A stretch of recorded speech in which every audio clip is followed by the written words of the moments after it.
Less than a week away from primary ballots being sent out, and election officials are testing out the equipment to make sure that they're good to go. However, a new report by the U.S. Cybersecurity and Infrastructure Agency is highlighting some vulnerabilities with voting equipment. Denver 7 political reporter Megan Lopez is joining us live now in the newsroom. Megan, to be clear, there is no evidence that the systems were tampered with, right? That's correct, Danny. The report simply determined that vulnerabilities with Dominion voting systems do exist. It also stressed the need for states to take more steps to protect their elections equipment from attacks. So we went to the Denver Elections Division today to watch them test out their own equipment before the primary. There's a rhythm to elections in Colorado.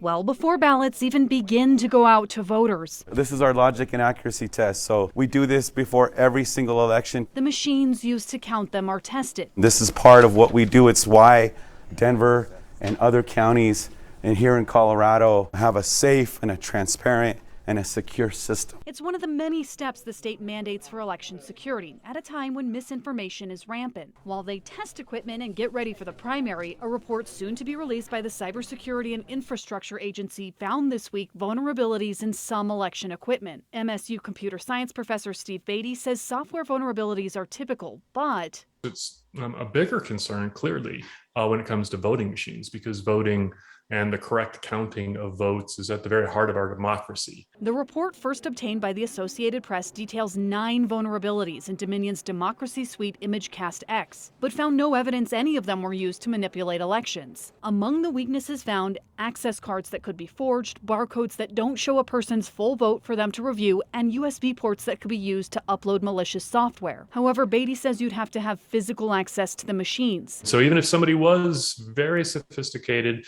could pull off one of these attacks, there's a very small window and it's one machine that person might be able to effectively attack. And CISA's executive director insists that standard election security procedures would have detected someone using those vulnerabilities and in many cases prevented the attempts entirely. Back at the Denver Elections Office, clerk and recorder Paul Lopez wants to be clear. That suite is not used in Colorado, so it doesn't apply to us.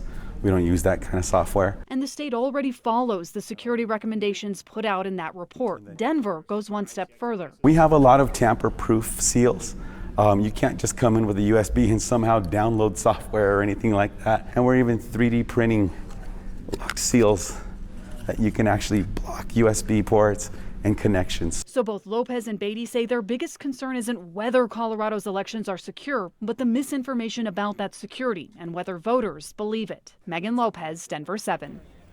Now, in a statement to Denver 7, the Secretary of State's office says Colorado does not use the software version researchers evaluated in the report. They also pointed out that the authors had access not only to the machines, but all of the passwords and all of the manuals for an extended period of time.